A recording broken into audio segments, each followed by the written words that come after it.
morning. And joining us now to talk about all of this now is James Carafano with the Heritage Foundation, Vice President for Foreign and Security Policy.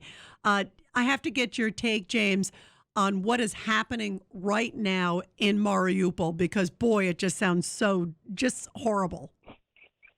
Well, you know, the U.S. has been through this before. 1956, Hungarian uprising, 1968, the Czech Revolution.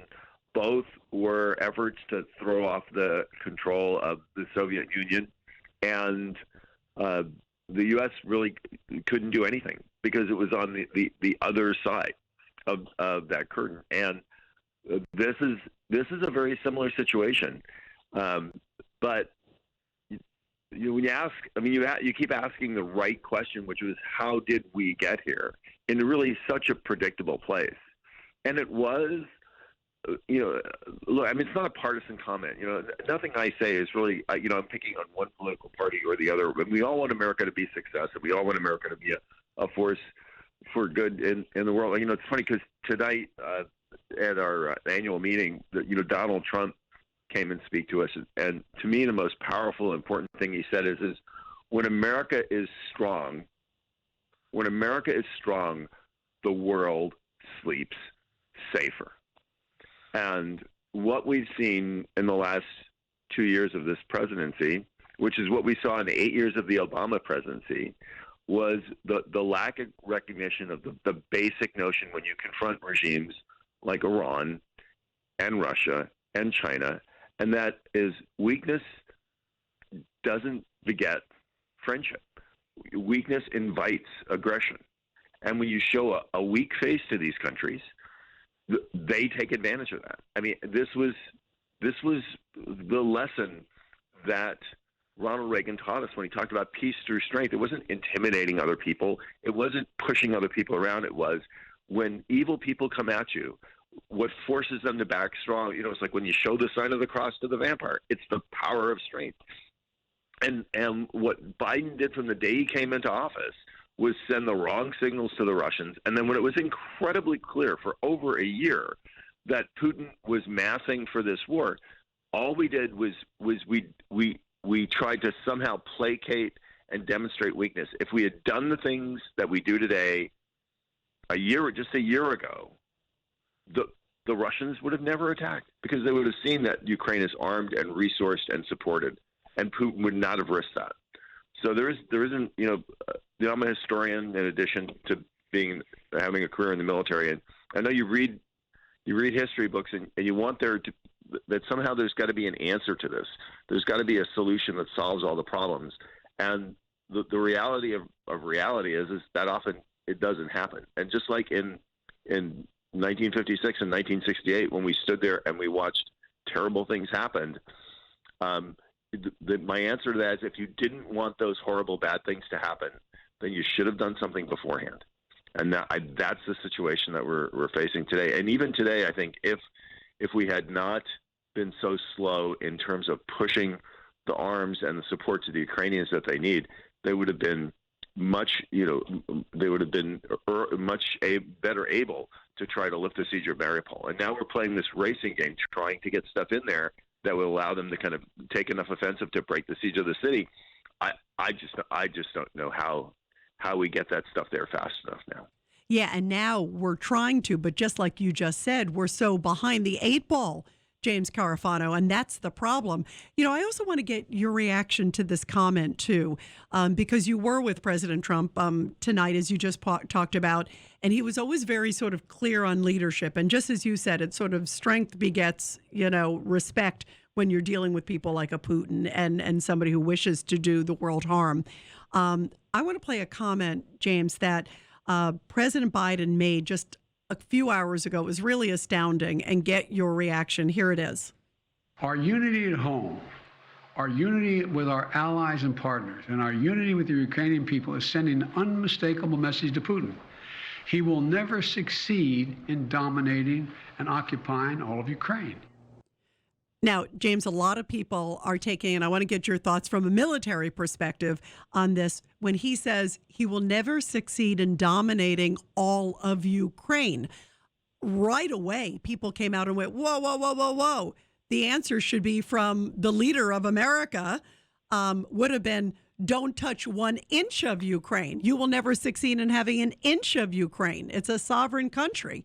But it almost sounds like he's ready to give away part of Ukraine to Russia. Look, this is the bystander in chief in action. What you're not getting is a vision.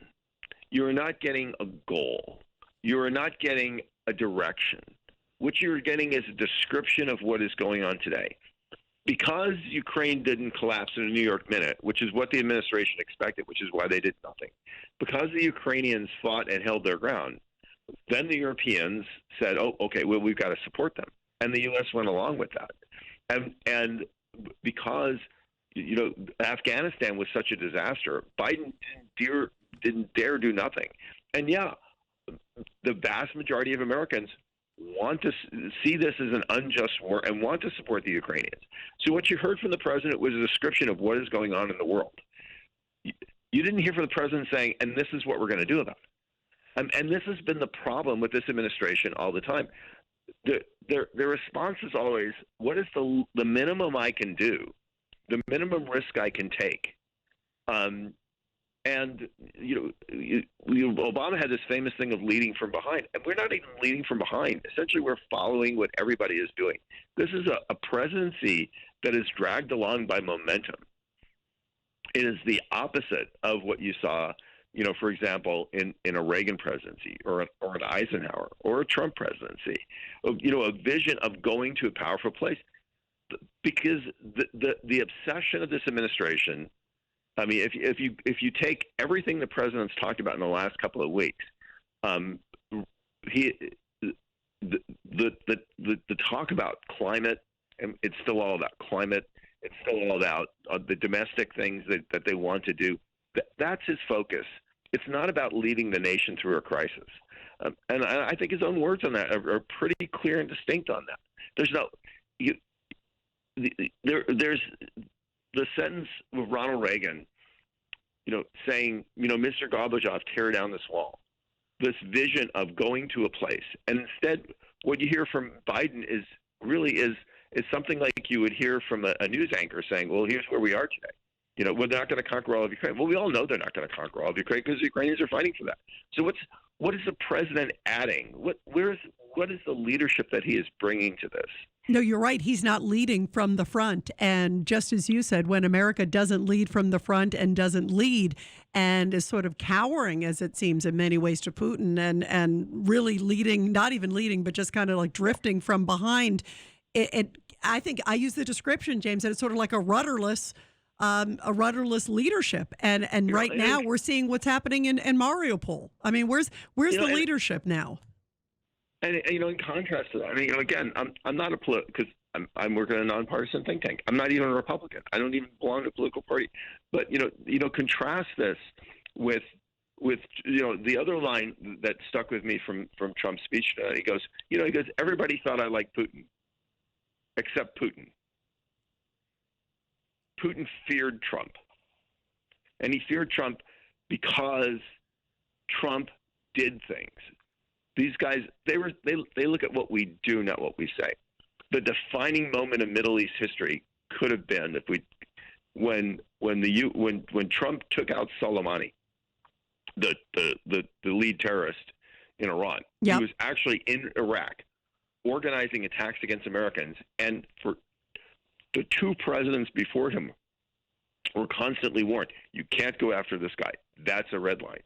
But Trump not only went after him, he took him out in Iraq.